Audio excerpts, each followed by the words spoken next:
प्रिय साथियों,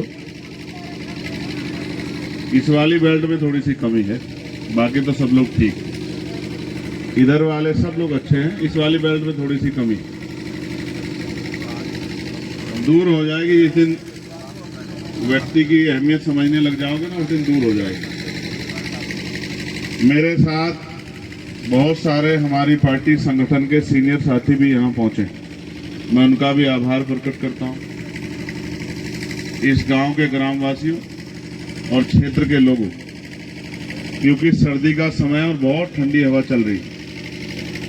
मेरा काम आपको कष्ट पहुंचाना नहीं है, आपको तकलीफ पहुंचाना नहीं है, आपको परेशान करना नहीं है। हालांकि जो परेशानियां आपके जीवन में, उनमें मैं क्या मदद कर सकूं, इसी के लिए हम लोग दिन रात प्रयास करते हैं। मैं भीम आर्मी के आज़ाद समाज पार्टी के साथियों की भी सराहना करूंगा कि उन्होंने मौके पे आके परिवार के साथ खड़े होने का काम किया, उन्होंने अपनी जिम्मेदारी का निर्वहन किया। लेकिन अभी बहुत काम बाकी। मुझसे पहले मैं उधर जब बात कर रहा था अधिकार जानकर ले, तो बाबूजी ने बहुत सारी बातें आपके सामने रखी हो।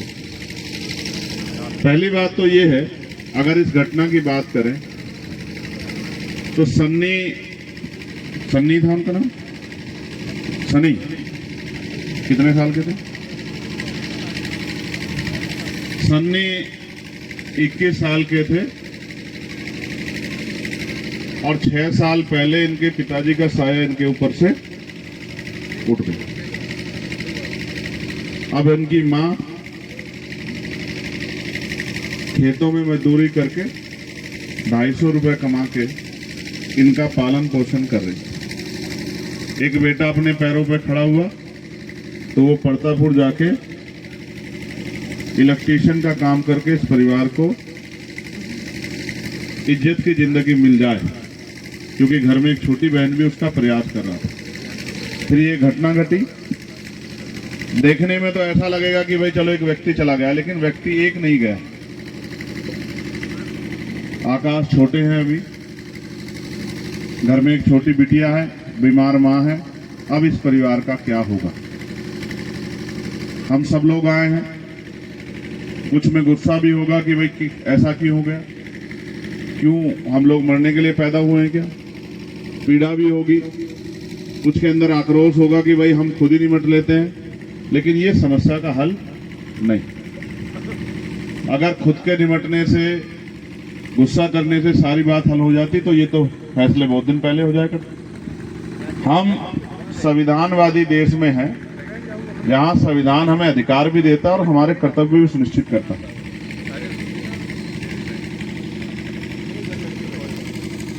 मुझे सबसे बड़ी तकलीफ इस बात की है कि व्यक्ति तो चला जाता है, लेकिन अपने पीछे जो छोड़ जाता है, और वो जैसा मैंने कहा कि 10 दिन बड़ा परिवार, आसपास के लोग 20 दिन, महीने, 2 महीने रहेंगे, लेकिन उसके बाद क्या होगा? इसलिए मैं कोशिश कर रहा था कि कोई ऐसा तरीका निकाला जाए जिससे परिवार अपने पैरों पर खड़ा हो जाए। और कल उस माँ को खेतों में काम करके बीमारी की अवस्था में अपना पेट और अपने बच्चों का पेट पालने के लिए परेशान ना होना। लेकिन ये बुरा है कि जो सरकारें हमसे बहुत सारे वादे करती हैं, जब उनके चुनावी भाषण हम लोग सुनते हैं तो ऐसा लगता है कि बस ये सरकार बनी तो हमारी सारी परेशानियां खत्म। किसानों की, नौजवानों की, गरीबों की, हर वर्ग की सरकारें आज़ादी के बाद से अब तक बनती भी रही, लेकिन फिर भी बहुत बड़े पैमाने पे बदलाव नहीं। आप उदाहरण के तौर पे अपना गांव देखना, मैं इस बात को बहुत जगह कहता हूँ, इसी गांव को जाते हुए आप लोग भी देखना, आपको इस गांव में 20-30% मकान ऐसे मिलेंगे जिन पे प्लास्टर नहीं होगा। और ये मकान उनको देख के आपको लग जाएगा कि अभी के 5, 7, 10 साल के अंदर बने। उससे पहले वो कच्चे मकानों में पता नहीं कैसे कैसे जीवन यापन कर रहे। क्योंकि ये दुख का विषय है, तो बहुत चुनावी बात तो नहीं मैं करने वाला, मगर मैं आपसे ये कहना चाहता हूँ, आज हमें इस परिवार के साथ खड़े होना है। और सिर्फ इसलिए नहीं खड़े होना कि ये हमारी जाति के हैं या हमारे पड़ोस के हैं या हमारे क्षेत्र के हैं, इसलिए खड़े होना है कि इनके परिवार के साथ अन्याय हुआ। और सिर्फ एक जाति को नहीं, हर उस व्यक्ति को इनके साथ खड़ा होना चाहिए जो इंसानियत को मानता है, जो ये मानता है कि इनके साथ गलत हुआ है और जो चाहता है कि दोबारा किसी के साथ ऐसा ना हो। जिन लोगों ने किया उस समाज से भी मेरी ये प्रार्थना है कि उनको भी अपने बच्चों की तरफ देखना चाहिए कि उनके बच्चे किस ओर जा रहे हैं।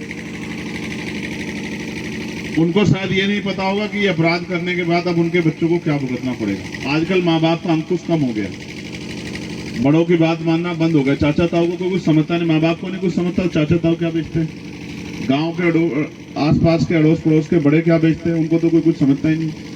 ये जो बदलाव हुआ है पिछले 15-20 सालों में, इसका खामियाजा भी समाज को भुगतना पड़ा। हालांकि ये भी सच है कि गरीब पे अत्याचार करते हुए अमीर ये सोचता नहीं ताकतवर कि भाई क्या होगा, क्योंकि उसको लगता है गरीब पे अत्याचार करना उसका हक। मगर मैं आपको एक ही बात कह सकता हूं, पहले ये रोज होते थे, हर दूसरे दिन हम लोग अखबार में पढ़ते थे, टीवी में सुनते थे, तीसरे दिन सुनते थे, लेकिन पिछले 7-8 सालों में इसमें कमी आई। अब अगर कहीं कुछ होता है तो लोग भी जाते हैं, बात भी खड़ी होती है। क्या 10 साल पहले से इकट्ठे होते थे किसी के जाने आने में? बता, नहीं होते थे ना। एक बड़ा बदलाव हुआ, समाज ने आपस में एकजुट होना शुरू किया और भाईचारा भी बना। ऐसा नहीं कि भाईचारा नहीं बना। आज यहाँ मैं नहीं कह सकता किसकी जाति के लोग नहीं होंगे, यहाँ जाट समाज के भी लोग होंगे, यहाँ गुजर समाज के भी होंगे, सैनी समाज के भी होंगे, पाल समाज के भी होंगे, यहाँ मुस्लिम समाज के भी होंगे, या अन्य समाज के भी होंगे। तो आज ये सब लोग इसलिए इकट्ठा हुए हैं कि ये नहीं चाहते इस तरह की हिंसा हमारे क्षेत्र में बढ़े। लेकिन ये भी एक सवाल है कि जब अच्छे अधिकारी नहीं होंगे और उनका व्यवहार जनता के प्रति अच्छा नहीं होगा तो इसका खामियाजा भी लोगों को भुगतना पड़ेगा। जब अधिकारी अपना जमीर बेच के और चंद पैसों में अपराधियों को संरक्षण देंगे तो इसका खामियाजा भी गरीबों को भुगतना पड़ेगा। जब अपराधी जनता से गुलामों जैसा व्यवहार करेंगे और जनता को पैरों की जूती समझेंगे तो इसका खामियाजा भी जनता को भुगतना पड़ेगा। और ये अधिकारी इसलिए बेलगाम हो गए हैं क्योंकि इनको लगता है कि जनता उनका कुछ नहीं बिगाड़ सकती। क्या कर लेगी, उल्टा कोई बोलेगा इनके खिलाफ मुकदमा लिख देंगे। जैसे एक अधिकारी के बारे में पता लगा कि वो थाने में उन्होंने कहा कि तुम्हारे खिलाफ 307 का मुकदमा लिख दूंगा, लिख दे आजा मुकदमा।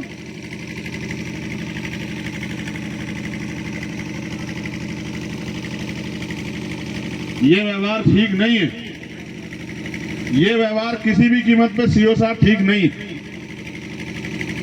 ऐसे व्यवहार की अपेक्षा हम लोग पुलिस से नहीं करते और कोई पीड़ित नहीं करता इस व्यवहार की अपेक्षा कि वो थाने में जाए और थाने बैठा जज को कहे कि तेरे खिलाफ भी मुकदमा लिख दूंगा।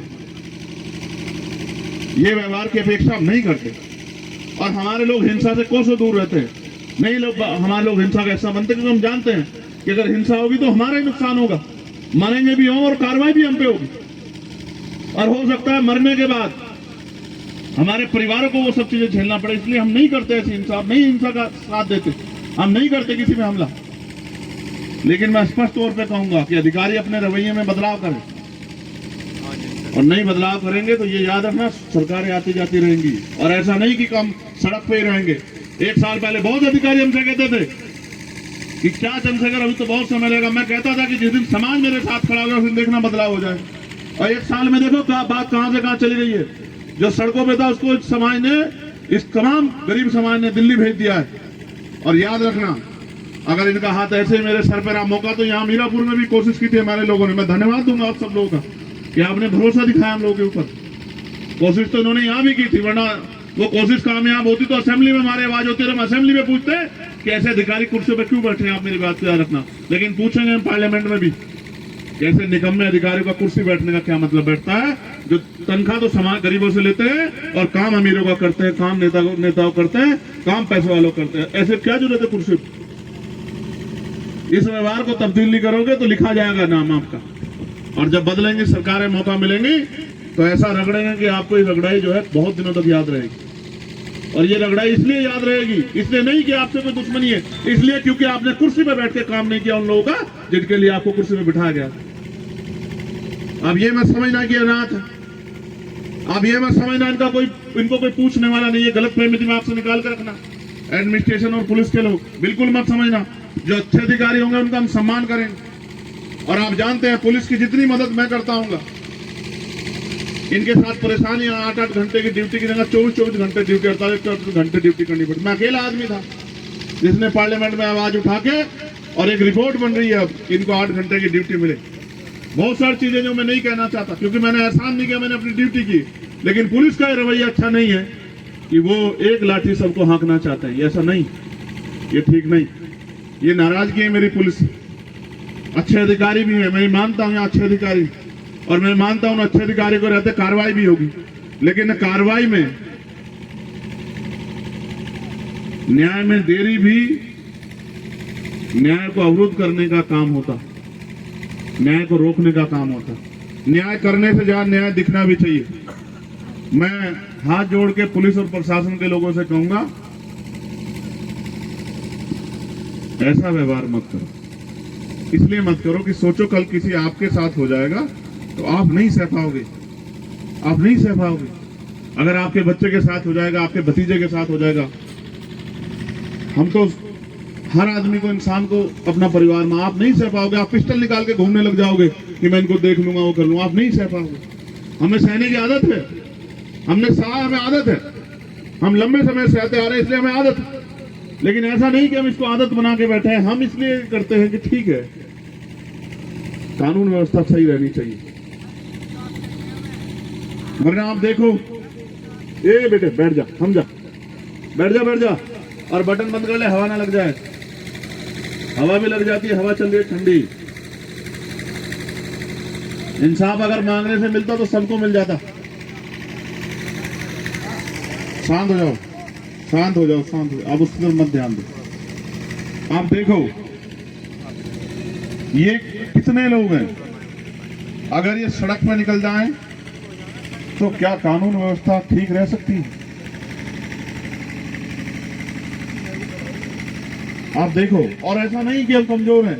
मैं यहां खड़े होकर चैलेंज करके कहता हूं कि अगर यहां खड़े होकर एक आवाज देख कहूंगा कि आओ अपने गांव के बाहर आ जाओ, तो आप नहीं संभाल पाओगे। आपको एहसास नहीं है। अगर हम शासन सत्ता में नहीं है तो आप मत समझो कि हम कमजोर हैं। आप ऐसा ट्रीटमेंट नहीं कर सकते हैं गरीबों के साथ। याद रखना मेरी बात को। यहां खड़े होकर कहूंगा, चैलेंज करके कह रहा हूं, जिसको गलतफहमी हो निकाल लो और आओ सामने और कहो कि दिखाओ तो कोई यहां से और बिजनौर से लेकर दिल्ली तक अगर आपको नहीं दिखाया कि हम कितनी शक्ति रखते हैं, तब बताना आप मुझे। आप नहीं जानते। ये लोकतंत्र और जनता इसमें मालिक है। जनता के हिसाब से चलता है लोकतंत्र। तो समझदारी दिखाओ, और मैं तो कोशिश करूंगा कि ऐसे अधिकारियों पे कार्रवाई हो, क्योंकि मैं तो जानता हूं कि सारे अधिकारी अच्छे नहीं लेके आना है ना। मैं आपसे भी कहूंगा कि संयम रखो, धैर्य रखना बहुत जरूरी। एक्शन का अगर रिएक्शन होगा तो उसका परिणाम अच्छा नहीं होगा। और आप तो, मैं आपकी समझदारी की दाद देता हूं कि आपने, नौजवान बच्चा चला गया, आपने हिम्मत दिखा के दर्द को पीने का काम किया। मैं इसके लिए आपका धन्यवाद देता हूं। लेकिन मैं आपसे कहता हूं, ये लड़ाई आज खत्म नहीं हो रही है। ये लड़ाई चलेगी, लंबे समय तक चलेगी। और मैं आकाश को भी कहना चाहता हूं, उसके कंधों पर जिम्मेदारी आ गई है। घर में छोटी बहन है, उसके सम्मान की रक्षा करते हुए उसको अपने पैरों पे खड़ा करना, बूढ़ी माँ का भी ख्याल रखना है। तो मैं आपसे ये भी अपेक्षा करूंगा, जो मेरा नेचर है और जिसको मैं कहता हूं कि ये होना चाहिए, कि हमें समाज का हाथ पकड़ के रखना चाहिए, गरीबों का हाथ पकड़ के रखना चाहिए। मैं, आपको तो याद है बाबू जी, बागपत अभी तो 2 ही दिन बीते। इस परिवार की कुछ मांगे हैं, वो भी मैं पढ़ देता हूं। मगर मैं जानता हूं कि जैसे मैं पढ़ दूंगा वैसे ही एडमिनिस्ट्रेशन पुलिस के लोग सुन लेंगे। बाकी पूरी तो ये तभी होंगी जब शासन शक्ति चंद्रशेखर आजाद के हाथ में होगी। उससे पहले तो पूरी नहीं हो सकती, ऐसा तो मुझे नहीं लगता। इतना तो न्यायप्रिय नहीं है कोई। ये तभी पूरी होंगी जब ताकत हमारे हाथ में होगी। फिर तो हिंसा ही नहीं कर सकता कोई। हम चैलेंज करके कहते हैं, जिसके अंदर घमंड हो, जो कहता हूं मैं ताकतवर हूं, जो कहता हमारी बांधी बनती खोली खुलती, जब हम पे ताकत होगी तो कर लेना, हम देख लेंगे। जो जैसा अपने आप को तुरम खा समझता है उससे भी मिलेंगे। तो मैं परिवार की जो मांगे हैं, परिवार की नहीं समाज की मांगे हैं। पढ़ूं भाई, हाथ उठा के बताऊं, पढ़ूं? ठीक है। पहली मांग ये है कि दोषियों की तुरंत गिरफ्तारी की जाए। एक सम्मानित अधिकारी हमारे यहाँ सीओ साहब जो आईओबी खड़े हैं, कितने दिन में करेंगे गिरफ्तारी बताइए? यथाशीघ्र है, 1 सप्ताह में हो जाएगी। ये तुम लोग चुप रहो। तुम कहो तो मैं रख दूं माइक। तुम लोग बात करना चाहते हो, शांत हो जाओ। बताओ सीओ साहब। हम लोग जितना जल्दी कोशिश कर रहे हैं एक आध समय सप्ताह में, समय थोड़ा समय पर टारगेट करके बताओ। सप्ताह 10 दिन अधिकतम। 10 दिन आप दिए आपको, 10 दिन तक फोन नहीं करेंगे, वादा कर रहे हैं आपसे। 10 दिन आपके, 11वां दिन हमारा। हम भी कोशिश करेंगे ऐसी स्थिति ना आए। हाँ, 10 दिन में आप सारे आरोपियों को गिरफ्तार करके जेल भेज, पहली बार। मैं ये भी नहीं कहता आपके निर्दोषों को भेज दो, मैं इस बात समर्थन नहीं करता। आप लोग समर्थन करते हो भाई? हमारे लोग इस मामले में बहुत स्पष्ट है, हम नहीं चाहते किसी को निर्दोष को, लेकिन कोई दोषी बचना नहीं चाहिए, ये आपकी जिम्मेदारी। बिल्कुल। जो दोषी नहीं भी दिख रहा है और आपकी नजर जानकारी में आ गया कि वो दोषी है, तो उसको उस मामले में ऐड करके उसको उस पर कार्रवाई करना, ये आपकी जिम्मेदारी। और मैं उम्मीद करता हूं कि एक अधिकारी अपने कर्तव्य का पूर्ण रूप से निर्वहन करेगा, ऐसा मुझे विश्वास। बिल्कुल। दूसरा, हमारे लोगों के खिलाफ यहाँ मुकदमे दर्ज हुए, मैं उस समय की घटना की उसको समझता हूँ, और आप मेरा अनुभव है, ये तो कुछ नहीं, सामने से गोली चल के और बहुत बड़ी बड़ी घटनाएं घट जाती जब किसी का मरता, ये बड़ा